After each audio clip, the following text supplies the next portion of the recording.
Donc là, le choix aussi du secteur et de la spécialité est très important pour, dans ce monde qui se transforme en même temps qu'il est, comment dirais-je, en période de crise, Abîmé. choisir les bonnes options. Et la digitalisation du monde, maintenant, c'est quelque chose qui touche tous les secteurs économiques, y compris les secteurs économiques traditionnels. Ça veut dire que quand on est quelqu'un dans le monde du digital, on doit pouvoir aller chercher un travail dans l'ensemble de l'économie. Et ça, c'est très important. Je pense qu'il y a des secteurs qui sont durablement affectés, sans grande surprise, mais c'est vraiment tourisme, événementiel, ces secteurs, le secteur de l'aéronautique, c'est des secteurs qui sont, moi je pense malheureusement durablement abîmés. Et ce qu'on a vu en face et ce qui se traduit par les demandes et les offres d'emploi, là aussi c'est assez intuitif, mais c'est beaucoup sur évidemment tous les métiers relatifs au e-commerce. Et là, il y a une explosion et encore une fois, il y a de la difficulté à suivre. Et c'est vraiment le digital, le numérique qui a quand même tenu le choc pendant la crise. Hein. C'est-à-dire que, imaginons la crise il y a 20 ans, je pense que beaucoup de choses auraient dysfonctionné. Donc là, on a beaucoup de demandes.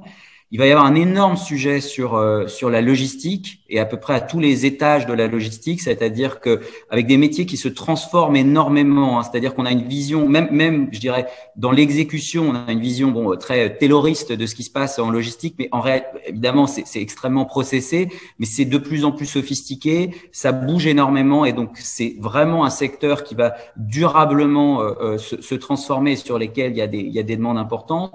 La santé, propreté, nettoyage, là aussi un peu après, je dirais à tous les étages, parce que on entre dans une période du tout sanitaire, tout propre, tout le temps, mais ça veut dire que les normes vont augmenter, progresser, devenir plus complexes. Donc là aussi, on a beaucoup de demandes. Et puis le BTP, lui, est pas mal reparti, puisque les chantiers qui avaient été mis à l'arrêt ont repris depuis quelque temps.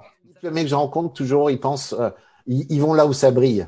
Ouais. Donc, de ma génération, on pensait à L'Oréal, Danone, Procter. Maintenant, on pense à Google, Microsoft, Facebook, des startups, Blablacar, etc. Mais il y a plein de jobs intéressants, plein de boîtes intéressantes dans le B2B qu'il faut aller chercher aussi. Ouais, ce que vous disiez tout à l'heure. Voilà. Mais on y va. Voilà, qui peuvent paraître moins sexy comme ça, mais où les jobs peuvent finalement être beaucoup plus intéressants et les évolutions de carrière plus rapides. On a un outil qui est le volet innovation finalement du plan de relance. Ce sont les programmes investissement d'avenir. De quoi s'agit-il? Il s'agit finalement de financements très importants, ciblés et sur 10 ans, ce qui est rare.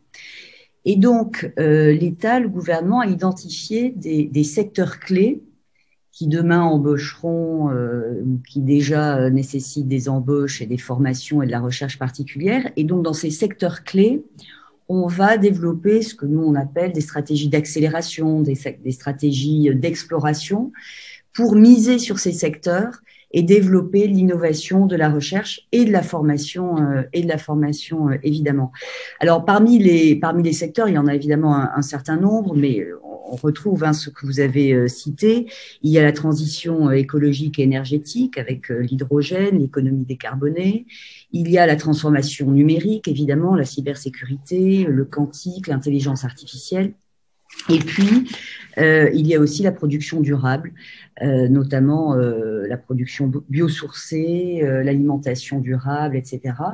Et il y a enfin, comme autre secteur, l'éducation, l'enseignement supérieur et le numérique, et tout ce qui est tech. Voilà, une autre manière d'enseigner, une autre manière sans doute d'être plus réactif, plus adaptable aux attentes du marché. Évidemment, moi, je vais réagir par rapport à tout ce qui a été indiqué sur le développement durable et les 17 objectifs du développement durable, puisqu'en réalité, ça impacte l'ensemble des métiers existants, donc et des secteurs existants, dans le transport, dans les bâtiments, dans le luxe, dans la finance, puisqu'il va falloir obtenir des compétences dans ces domaines, des green skills, hein, je reviendrai tout à l'heure là-dessus, qui, par exemple, vont nécessiter une connaissance sur la finance verte, sur le luxe et le développement durable.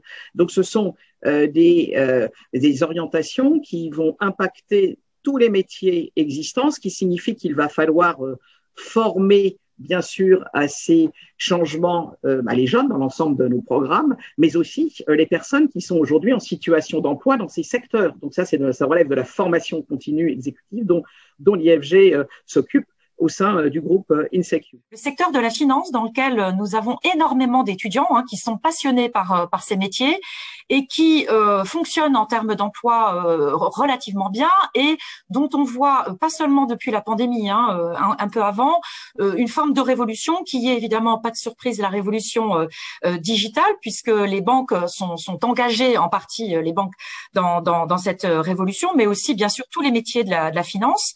Et puis aussi le point de la réglementation, ce qu'on appelle aujourd'hui notamment la compliance, c'est-à-dire tout ce qui est conformité par rapport aux règles que sont à la fois la protection des données, sur tout ce qui est RGPD, etc., qui demande des compétences assez spécifiques. Là, quand on parlait de polyvalence, là, on va parler d'hybridation aussi, ça me paraît important. Et puis, sur tout ce qui est criminalité, puisque aujourd'hui, on ne cambriole plus les banques, on les hack, et que là encore, on a des besoins qui sont extrêmement importants dans l'univers financier. Donc, beaucoup d'emplois, les entreprises continuent à recruter, et je crois que pour les étudiants, c'est vraiment un secteur qui est extrêmement pertinent, à la fois en déroulement de carrière, on va dire, et puis bien sûr en niveau de rémunération et en intérêt de job. Je réagis aussi sur, je suis complètement d'accord avec Clarisse, sur tout ce qui est logistique et supply chain, qui est alors un secteur qui est extrêmement important depuis déjà des années, mais c'est clair que le Covid rend les choses encore plus importantes. Alors oui, 2 millions d'emplois, oui, 500 000 emplois à venir, alors peut-être pas en 2021, mais en tout cas en 2022, et sur des métiers, je viens de parler d'hybridation, alors c'est peut-être l'intérêt d'ailleurs pour les jeunes, c'est que aujourd'hui, on ne va plus être dans cette image qu'on a de la logistique comme étant des métiers non qualifiés, pas intéressants, où on imagine des camions, des trains, etc. On demande des compétences qui sont des compétences beaucoup plus hybrides, de relations clients, évidemment de data, et puis de management. Donc des métiers qui sont à connaître. On a beaucoup d'entreprises qui ont beaucoup de besoins, et je pense que, y compris à des niveaux de master, il y a des métiers passionnants et en tout cas aussi rémunérateurs sur lesquels les étudiants peuvent venir. Et puis le troisième point, c'est sur la santé. Alors, ça a été abordé sur le plan de l'industrie pharmaceutique, mais en réalité, vraiment, je vois que le marché de la santé s'élargit beaucoup, notamment sur l'approche e-santé. Nous avons développé, par exemple, au Master Paris l'année dernière, un programme en e-santé. Nous sommes en train de travailler avec notre école d'ingénieurs numériques sur un programme hybride, là encore, en e-santé, à la fois sur la partie data et puis bien sûr sur la partie un peu plus commerciale. Et en e-santé, on peut parler du marché des objets connectés, c'est 480 millions d'euros. On peut parler aussi de tout ce qui est application mobile. On parle de plus de 100 milliards d'euros dans le monde. Et puis, bien sûr, de la blockchain, de la réalité virtuelle, de la télémédecine, dans lesquels, là, on a des postes qui ne sont pas ouverts qu'aux seuls scientifiques, mais aussi aux étudiants qui font des études de commerce. Donc, je voulais insister sur ces trois secteurs qui me semblent absolument porteurs et assez rapidement, dès que la pandémie aura laissé la place, on l'espère, au monde d'après. Il y aura toujours aussi beaucoup de sujets sur l'environnement. Pardon, je finis là-dessus. C'est-à-dire que tous les métiers changent. Par exemple, les métiers de maçon, on leur demande d'être de plus en plus compétents sur des techniques de revêtement spécifiques. Donc, ça bouge beaucoup. Et puis, la tech, évidemment, va continuer de driver tout ça. Donc, je pense que avoir une compétence tech, c'est assez important. C'est un peu comme, à un moment donné, il faut quand même parler anglais pour faire le business, parce que faire du business, je pense que avoir un peu une couche tech, savoir un peu de quoi on parle, comprendre ce qu'on a en soi, ça fait partie des choses qui sont importantes. Ouais. On a labellisé certains campus des métiers des qualifications avec des labels d'excellence pour leur donner davantage de visibilité, de lisibilité. Et vraiment, c'est quelque chose qui fonctionne très bien parce que, comme vous le disiez, c'est un moyen d'être au plus près des besoins d'un territoire. Ce sont des réponses particulières qui sont proposées en matière de formation, surtout de formation professionnelle, par un territoire. Donc, les entreprises, l'enseignement scolaire et l'enseignement supérieur. Et donc, on a tous les acteurs d'un même territoire qui s'alignent sur leur niche d'excellence, le design, la mode, les matériaux. On en a évidemment. Le parfum à Grasse, j'ai vu. Pas très original, mais effectivement, le parfum à Grasse. Et tout d'un coup, tous ces acteurs, évidemment, qui coexistent et qui se parlent déjà, mais ils se parlent en bilatéral. Là, on les met tous autour de la même table et ensemble, ils co-construisent, ils font évoluer la formation professionnelle et ça permet d'élever le niveau de qualification et de compétences des élèves et des étudiants. Ça améliore leur insertion professionnelle et pour le territoire, c'est évidemment clé parce que là où ils sont déjà bons, ils vont évidemment pouvoir comme ça mieux former au plus près de leurs besoins. Donc c'est vraiment un dispositif, c'est Campus des métiers et des qualifications, qui fonctionne extrêmement bien et qui a bien été redynamisé ces dernières années, ces derniers mois. Il y a eu des tas de campagnes de labellisation de campus d'excellence, etc., voulant leur donner même une visibilité à l'international. Voilà, donc c'est un très bel outil qui gagne vraiment à être connu. On est présent dans plusieurs régions. Hein. On est évidemment à Paris parce qu'on ne peut pas ne pas être à Paris, mais on est aussi historiquement à Bordeaux. On est aussi très présent à Lyon. On est présent aussi dans des villes plus petites comme Chambéry, comme Beaune. On est présent aussi aux frontières de la France, à Monaco ou à Genève. Et à chaque fois, on essaye de se poser la question, mais comment est-ce qu'on peut interagir au mieux avec le territoire ? Et ça va assez loin puisqu'au fond, on se dit quelles sont les spécialités qu'on doit pouvoir développer, ce qu'on appelle chez nous un peu des verticales. Et par exemple, évidemment, quand on est à Bordeaux, on a envie de faire des formations spécialisées en vin. Ça permet d'avoir une culture régionale et d'autre part des intervenants et des emplois à la sortie. C'est pour ça qu'on a par exemple des masters spécialisés sur le vin à Bordeaux, et on a même dans une ville qui est pas très grande en Bourgogne, qui est Beaune, on a développé un bachelor spécialisé en vin et luxe à Beaune. C'est pas une ville de taille suffisante normalement, mais là il y a une telle un tel poids, un écosystème qui fait qu'on a développé dans cette ville une relation avec les acteurs et on est présent et c'est intéressant et ça nous différencie aussi des autres. Un autre exemple, à Chambéry par exemple, où on a une école. On a développé une verticale sport très très importante et notamment avec une spécialité sur le sport outdoor puisqu'on est proche de la montagne et il y a un intérêt aussi des jeunes et aussi il y a toute une économie autour du sport qui est là aussi un petit peu abîmée par la crise du Covid, mais qui attire beaucoup les jeunes et qui aussi économiquement se développe. Et donc à Chambéry, on est très très bon sur les formations pour le sport. Et puis ce qu'on offre aussi à nos étudiants par ailleurs, c'est la possibilité, par exemple, d'aller sur notre campus de Londres pour faire des immersions en anglais pendant un semestre. On leur permet aussi d'aller à San Francisco, où on a aussi une présence pour rencontrer des startups et puis toucher du doigt ce que c'est que l'écosystème des startups et du digital aux États-Unis. Donc, à chaque fois, on essaye de les mettre dans un environnement où ils vont pouvoir percevoir très directement en quoi est-ce que la manière d'interagir avec son environnement change selon les lieux et qu'est-ce qu'on peut faire, nous, pour, dans les formations qu'on propose, être au plus près de cet environnement. On a un outil qui s'appelle Adecco Analytics qui screen 100% des offres publiées, donc ça nous donne une vision assez exhaustive en fait de ce qui est proposé. Bon, là où il n'y a pas de surprise, c'est que les trois régions qui publient le plus d'offres, ce sont quand même les régions où on trouve habituellement le trio de tête. Donc, je dirais que la crise n'a pas complètement inversé l'ordre des choses. C'est peut-être une bonne nouvelle. Donc, ça reste Île-de-France, la région Aura et la Nouvelle-Aquitaine.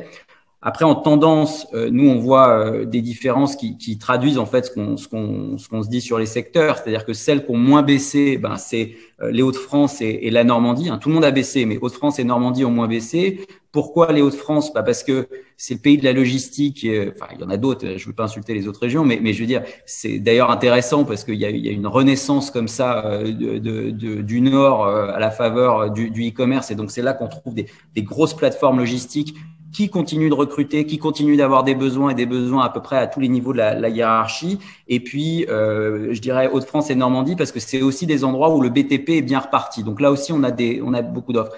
Et puis là où ça baisse le plus, et là aussi ça traduit les changements économiques, c'est Île-de-France parce que très exposé aux services, très exposé à l'événementiel. Paris, première ville des événements, tout ça s'est fracassé. Et puis, Occitanie et Île-de-France aussi, c'est des grandes zones de l'aéroportuaire. Et l'aéroportuaire, ça, c'est évidemment un secteur qui est totalement fracassé. Et puis c'est toute la chaîne qui est évidemment complètement affectée. Donc voilà, mais si les tendances régionales traduisent ces tendances sectorielles, absolument. Nous, on a la chance de faire intervenir de nombreux managers et top managers dans nos revues. Donc, ça nous permet, comme je le disais tout à l'heure, de prendre le pouls en temps réel de ce qui se passe dans les entreprises. Et c'est vrai que malgré le contexte ambiant, eh bien certains secteurs ont besoin de renforts et même de beaucoup de renforts, ce qui est plutôt positif aussi pour les étudiants qui se demandent un petit peu comment va se passer leur insertion sur le marché de l'emploi. Alors, qu'est-ce qu'on a pu observer nous au contact des top managers que l'on rencontre? Eh bien, d'abord que l'industrie dans son ensemble a plus que jamais besoin de matière grise et de force vive. Alors, de la matière grise pour venir renforcer un secteur qui était déjà très très important, qui représentait déjà en 2019 25% de la valeur ajoutée française, des chiffres qui vont sans doute augmenter en 2020, mais on n'a pas encore de chiffres précis. Donc très clairement, l'industrie est identifiée comme une garante de la compétitivité du pays et elle est aussi reconnue comme telle et comme un acteur central pour les jeunes diplômés. Ça c'est intéressant.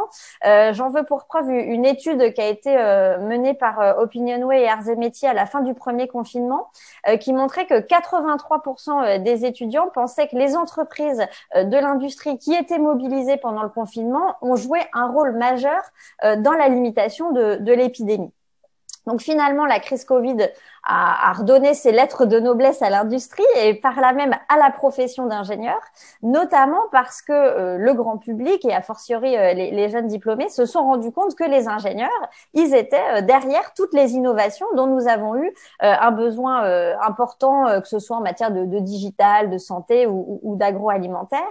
Et cette mise en lumière fait aujourd'hui écho à une grande attente quant à la relocalisation des savoirs et des savoir-faire français dans une dynamique de lutte, de ce qu'on a coutume de dire, la lutte contre la fuite des cerveaux, des scientifiques, des chercheurs, etc.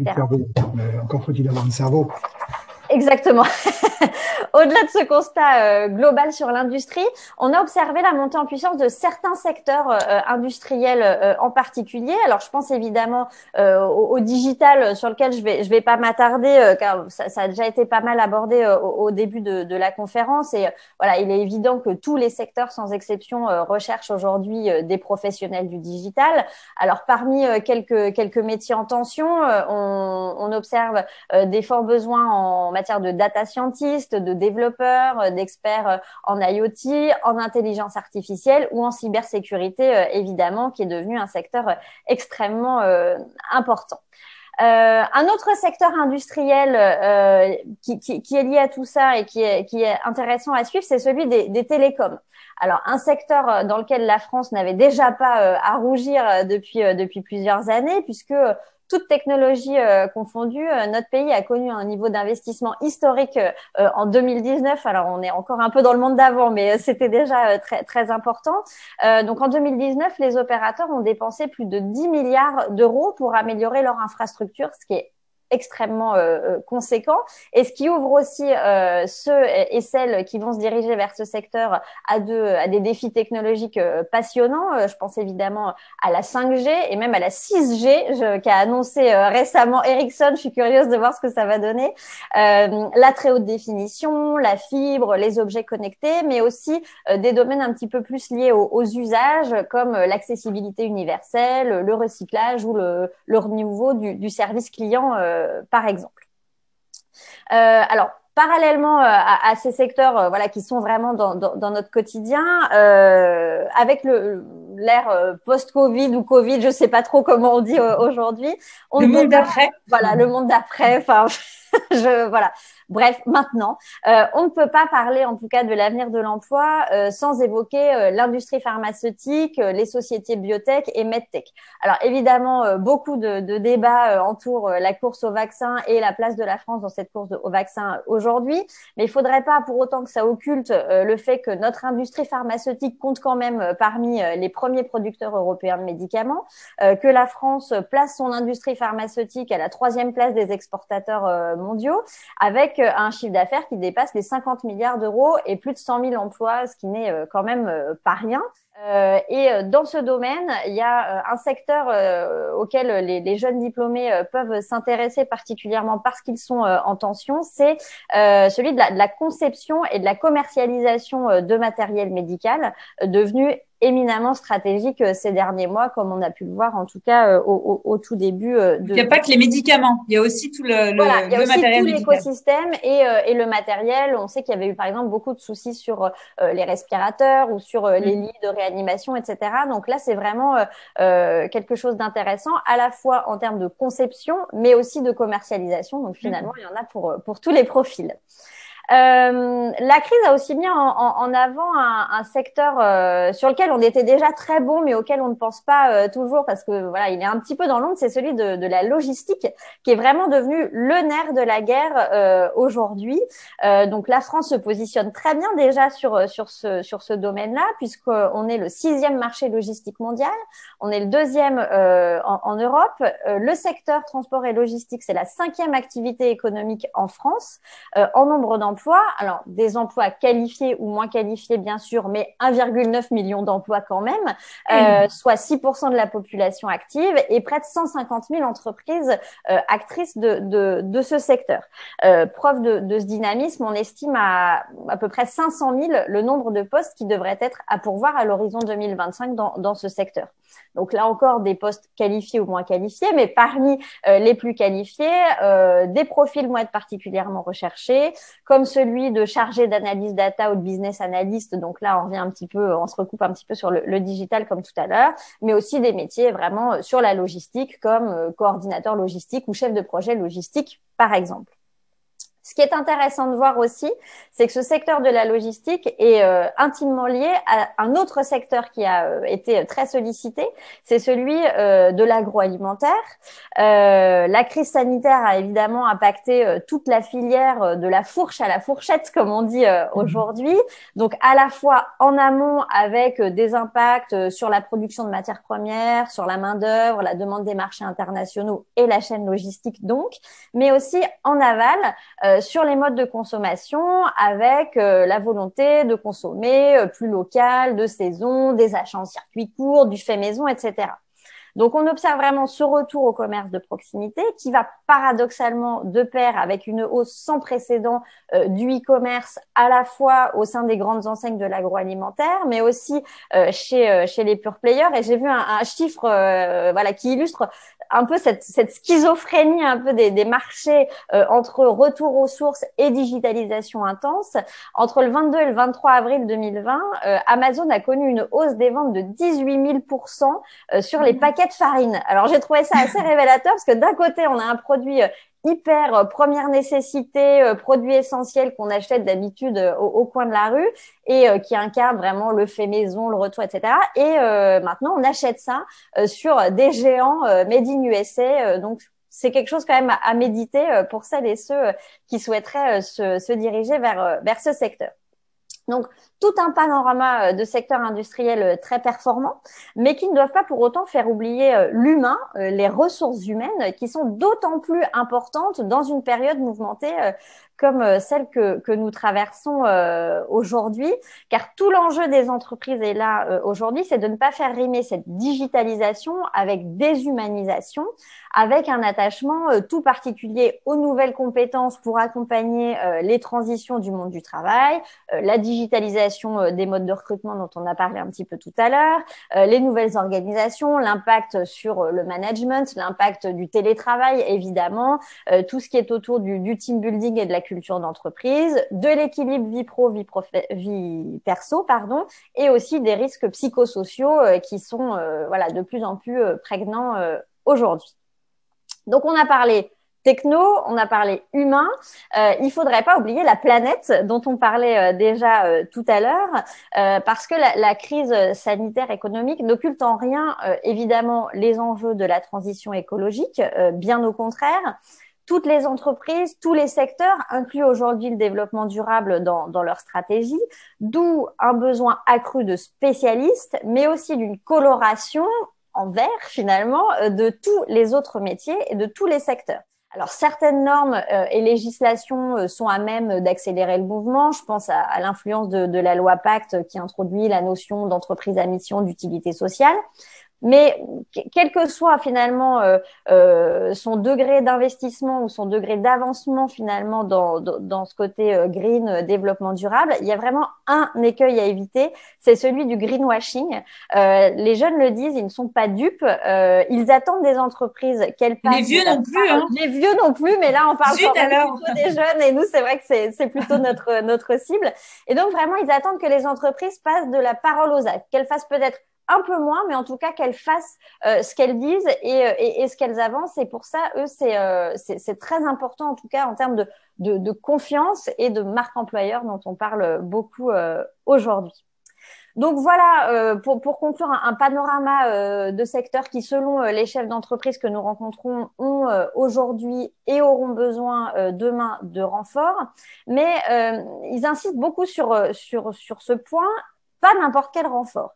Les entreprises nous le disent aujourd'hui, les silos, les profils tout faits, les clones, c'est terminé. Désormais, elles cherchent plus vraiment des étiquettes ou des diplômes, elles cherchent vraiment des profils polyvalents. Alors oui, on a encore besoin de spécialistes dans certains domaines, évidemment, mais on a surtout besoin de profils qui savent travailler en mode projet, en mode transverse, comme on dit beaucoup aujourd'hui.